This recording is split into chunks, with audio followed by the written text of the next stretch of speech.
Hello, this is Yogeshwar 7000 again, and I'm back on my series on stories from the Puranas.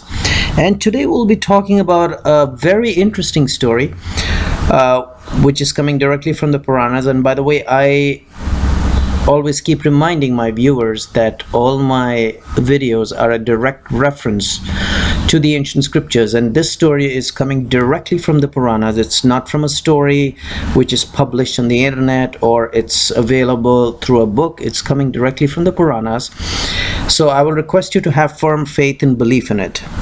And this story is about a rishi's wife who was brought back to life after she died. And this is how the story goes, that Bhrigu Rishi had a very beautiful wife, and we know Bhrigu, who's the father of astrology. He had a very beautiful wife called Puloma, and through Puloma, Bhrigu Rishi got a son whose name was Chavana. Okay, people who are from India would know what Chavanprash is. That's a concoction of herbs which can rejuvenate and bring prana to a person. And I'm not going to get into that side of the story or the Purana where Chavana Muni discovered this ancient concoction of herbs which could bring life force or the prana or great excellent health to a person. But that was the same rishi who was the discoverer of Chavanprasha, which you get in stores even today, but I don't know how accurate that concoction is, which was prepared thousands of years ago. But anyways, Bhrigu Rishi, the father of Vedic astrology, had a beautiful wife. Her name was Puloma, and through Puloma he got a son called Chavana, who was also a Muni, a Rishi. Okay, and Sukanya, another character from the Puranas, is the daughter of Saryati, and she married Chavana. Okay, and Chavana and Sukanya had a very handsome son called Pramati. Okay, so Pramati was Chavana's and Sukanya's son, who was very handsome, and he was very famous as well. And then once again, Pramati, the son of Chavana, married Pratapi, and then they got a son called Ruru. Okay, and Ruru, R-U-R-U, Ruru as it can be written in English, also became a sage. Okay, and it's Ruru's story which we'll be discussing today, how he lost his wife, and the wife of Ruru, or the wife to be of Ruru, was brought back to life. It's a very interesting story. It gives us lots of insights about a lot of things. And I've always mentioned that, through the ancient scriptures, even through the stories from the Puranas, you can have insights into great spiritual knowledge.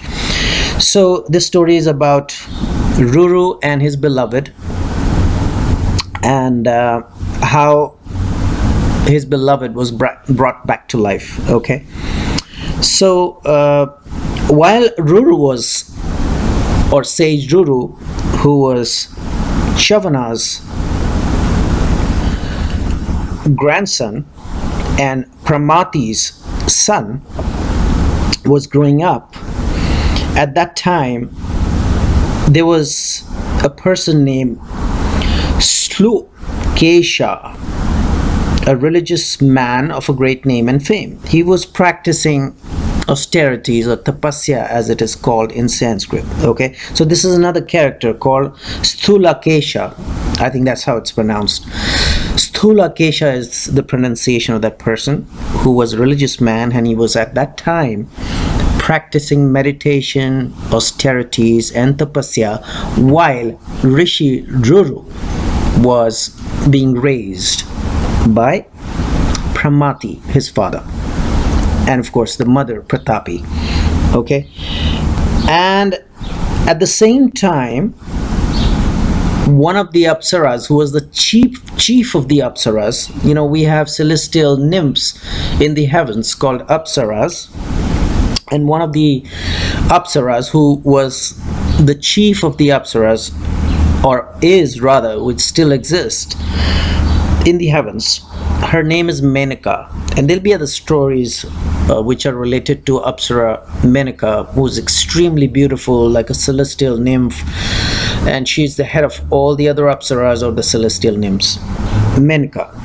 So at the same time, while sage Ruru was being raised by his father Pramati and his mother Pratapi, there was a person, a religious person, Stulakesha, who was practicing austerities, and at the same time, the chief of the Apsaras, or the chief of the celestial nymphs, Menaka, had union with a Gandharva. Now, Gandharvas are another, or they are other celestial beings, which are actually musicians in the court of Indra, who's the king of the heavens, or the king of the Devas.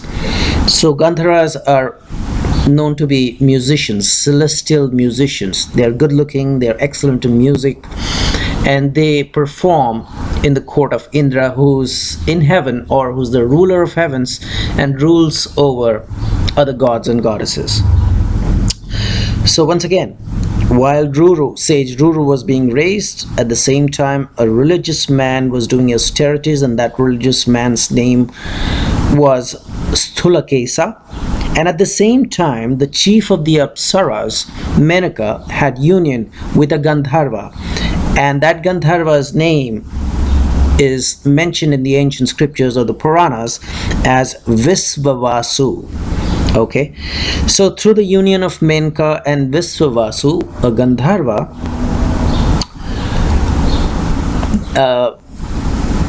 Menka became pregnant. Okay, and while Menka was pregnant, she went out from that place where she got pregnant with the Gandharva to the hermitage, or the ashrama as it's called in Sanskrit, of Stulakesa. Remember, we just mentioned there was another religious person who was performing meditation and austerities. So Menaka went to the ashrama of Stulakesha while she was pregnant, and that ashrama or the hermitage was situated on the river bank, and there she gave birth to a very beautiful daughter, and she left because she was a celestial nymph. After giving birth to that daughter, who was actually Menaka's daughter and the Gandharva Visvavasu's daughter, she left that girl at that hermitage of Stulakesa. And when Stulakesha, or Rishi Stulakesha, because he was also a rishi, he had his hermitage and he was practicing austerities, he saw that girl was very beautiful. However, he realized that she's an orphan, she's without parents. So Rishi Stulakesha started to, rear her up. And he named that beautiful girl, once again, who was the daughter of the Gandharva Visvavasu and the Apsara Menaka. He started rearing her up and named her Pramadvara. So the beautiful girl was called Pramadvara. That is the beautiful girl's name, who started to get raised in Rishi Stulakesa's ashrama, or the hermitage. And slowly and gradually, the girl Pramadvara, she attained youth. She grew up and she grew up to be a very, very beautiful girl. And here, like I had mentioned a couple of minutes ago, that Rishi Ruru, was also being raised by his parents. Okay, and the parents of Rishi Ruru once again were the handsome Pramati and his wife Pratapi. So Pramati and Pratapi were raising Rishi Ruru. And here Pramadvara, once again, who was the Gandharva's and the Apsara's daughter. Gandharva was called Visvavasu, or is still called Visvavasu, because celestial beings never die. And the Apsara Menka, their daughter Pramadvara, was being raised by Rishi Stulakesa. So please don't get confused. I know these names are a little difficult to remember. So Rishi Ruru also attained youth by the time Pramadvara attained youth. And once Rishi Ruru saw Pramadvara, that beautiful girl, and as soon as he saw her, he became smitten with passion. He got totally smitten with love and her beauty and everything. So he came back, Rishi Ruru came back to his home, and when he went to sleep, his mind was so perturbed with passion. He kept thinking of Pramadvara all the time. So his father, Pramati, asked him, "Oh Ruru, oh my son, why are you so disturbed today? What are you thinking? Why are you so absent-minded?" And Ruru confided in his father. He says, "Well, Dad," well, I know they wouldn't be calling him Dad at that time. He would have called him by some other name. So he told his father that I saw a girl called Pramadvara in the hermitage of Stulakesha, Rishi Stulakesha. And my wish is that I want to have Pramadvara as my wife. So Pramati, the father of Ruru, or sage Ruru, he said no problem. He went immediately to the hermitage of Stulakesha, and he kind of pleased him with various talks, and asked for the hand of his beautiful daughter Pramadvara for his son. So Rishi Stulakesha knew Ruru, he also knew Pramati, and they had a good reputation. So Rishi Stulakesha said that he would give his daughter in marriage to sage Ruru on an auspicious day. So both the rishis, Pramati was also kind of a rishi, Pramati, Ruru's father, and Stulakesha, who was raising that beautiful daughter of the Gandharva and the Apsara called Pramadvara. They began to work in cooperation and started to make arrangements for the marriage ceremony, and then they collected various articles for that hermitage, for sage Ruru's and Pramadvara's marriage. And in the meanwhile, a tragedy struck. The tragedy which came was the tragedy which came on that beautiful girl Pramadvara. While playing in the courtyard in the ashrama or in the hermitage, she's by mistake stepped on a serpent and was bitten by it, and she died. So the marriage had still not happened. Here Ruru's father Pramati and Rishi Stulakesha, who was raising Pramadvara, were making arrangements for the marriage, but this tragedy stuck, and it struck in a way that that serpent bit Pramadvara, and Pramadvara died. So that was a big tragedy. And Stulakesha, who was raising her, became extremely upset, and he started to weep very aloud. He was very sad. And when Sage Ruru came and he saw what had happened, he was shocked as well. This is the girl he wanted to marry, and even before the marriage happened, he lost Pramadvara. And he also started to weep. And he also, started saying, well, fate has sent a serpent as the cause of all my miseries, and my happiness is all gone. What should I do? Where should I go? My beloved is dead now. I do not want to live any longer. Okay, I just want to die. So he became extremely upset and very, very disappointed with life, so as to say. And he said, even before kissing my wife, leave aside marrying her, I just, I lost her. So I don't want to live anymore. So he started to, wish for his death. And then he was thinking as to, how do I die now? Should I, drown myself in a pond or a lake? Or should I burn to death by entering into a burning fire, or drink poison? Or should I, hang myself by tying a rope around my neck? So he had all these negative thoughts come to him, Sage Ruru. And he was wailing and wailing and wailing and wailing. And but then eventually he was a rishi, as we know, and he was born of very pure blood of the rishis. And he realized that, look, it's a sin to commit suicide.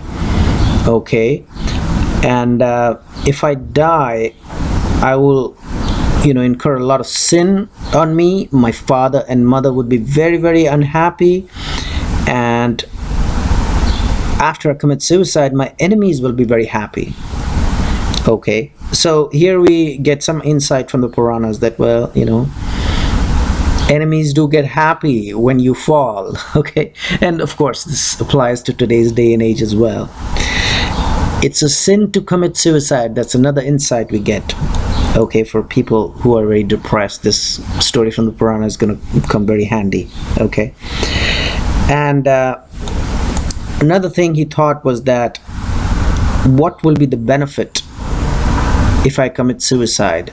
Will my beloved be happy wherever she is right now? So he decided that he would rather preserve his life, because he didn't want to incur any sin on him. So what he did was, he came to a conclusion. He said he took a bath, and he became pure, and then he took water in his hand and he worshipped the gods. And he said that, in case the gods are happy with me, in case I have performed my devotion with a lot of discipline to the gods and the teachers and my superiors, in case I've performed good Homa ceremonies. Homas are fire rituals as per the Hindu way of life. In case I have performed japam, or repetition of mantras. Japam is repetition of mantras. In case I have performed austerities and meditation. So here he is holding water in his hand, and he is calling on the gods. In case I have studied all the Vedas, and in case I have recited the great mantra Gayatri and worshipped the sun, then let my beloved come back to life and get up as a living person, as an outcome of whatever virtues I have performed so far. So these are all virtues, praying to the gods with devotion, doing homams, doing japams, doing tapasya, severe austerities, meditation, reading the Vedas, reciting the Gayatri mantra, worshipping the sun. These are all virtues. So there's another insight here from the Puranas, that these are all virtues. So he says that in case I've performed all the virtues, all these virtues, then let my beloved get up and come back to life. And again he was weeping. So when he worshipped the devas, the gods, mentally, and threw the water out of his hands on the ground, the God's messenger came down. So that was the power of his tapasya, the power of his meditation and austerities, that the gods sent their messenger to him. And the messenger said, "O Brahmana, Ruru, how can you get your beloved back her to life? Her life period is over. She was born of a Gandharva's sperm and the Apsara's egg, and now it's, the life period is over. Look for another beautiful girl or a woman." Okay, why are you crying if she's not even married to you? She died in an unmarried state, and you shouldn't be crying. But then sage Ruru told him, "Oh, the messenger of the gods, I will not marry any other woman. Whether my beloved comes back to her life or she does not get her life back, I will give up my life at this very moment." So the God's messenger, the Deva's messenger, became very glad with the kind of a commitment he had for his beloved who had just died. Okay, and he said, "Okay, well, I have another way out." There's the similar thing happened to one of the gods long time ago, and this is what they did, and this is what I'm going to suggest to you. If you can give up half your life period, what your lifespan is as per your karma and as per your lifespan which has been decided by the Almighty, and you give your half life period to your beloved Pramadvara, then you can make this girl alive. So on this, sage Ruru immediately said, "O Deva's messenger, O the messenger of the gods, I am giving half of my life period to this girl, my beloved Pramadvara, this very instant. Please let my beloved get back to her life." And at that time, Visvavasu, who was the father of Pramadvara, that beautiful girl, who was actually a Gandharva, which we just discussed, he came down from the heavens in a celestial car, okay, in a celestial plane, whatever celestial vehicle he had, he came down to the earth, and he came there immediately. And both the father of Pramadvara, which is the Gandharva, Visvavasu, and the god's messenger both went to Yama. And we all know that Yama is the god of life and death. Okay, he is the one who takes away a person's life and gives him death. He is in control of life and death. He has been given that portfolio as per the ancient scriptures. So both the Gandharva, who was the father of Pramadvara, and the messenger of the gods, they both went. Once sage Ruru had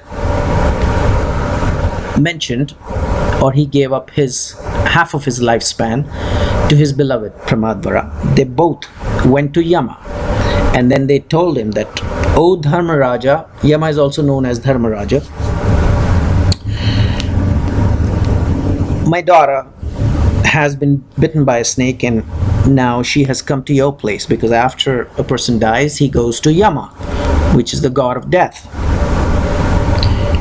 And now sage Ruru has given half of his life, and we had to give him this way out because he was ready to give up his life, which was not good. He was a Brahmin, he would incur sin, so we didn't want to kind of have him lose his life." So both the Gandharva Visvavasu and the god's messenger pleaded to Yama, the god of death, okay, that this is the situation. Now, since sage Ruru has given half of his life to that girl, please let her come back to life. She has already come to you after her death. Now please let her get her life again. And also because sage Ruru has the spiritual power gained through all these virtues which we just discussed, doing homams, japams, gayatri, austerity, so on and so forth, and also his brahmacharya, because of Ruru's brahmacharya. So there's another insight here from the sages, that being a brahmacharya person also increases your spiritual power. So that's another insight we are getting. Brahmacharya is to abstain from desires, and people from India would understand that, like an abstinence. Okay. So because of Ruru's brahmacharya and giving his half-life period, please have the girl Pramadvara live again. And on this, Yama said, "O Deva's messenger, and O Visvavasu the Gandharva, if you want to make this girl alive again, let her get the life as a consequence of the half-life period of Ruru being subtracted." And he agreed. He says, okay, fine, let her have the life, but she'll only have half of Ruru's life. She will not live any longer. And Yama said that to the god's messenger, and he went away, and he made Padmavara alive again and handed her over to sage Ruru. The Deva's messenger, the god's messenger, handed over the alive Pramadvara to Ruru. And on an auspicious day, sage Ruru married Pramadvara, and her life was saved. So this is the little story which is coming directly from the Puranas about how sage Ruru gave half of his life, and what are the virtues which can make a person spiritual. That's an insight we got from this great story from the Puranas. And hopefully you enjoyed this. In the meanwhile, I will recommend subscribe to my channel and check out my website. There is a link below, and I will see you with an interesting topic in Vedic astrology or stories from the Puranas very soon. Goodbye.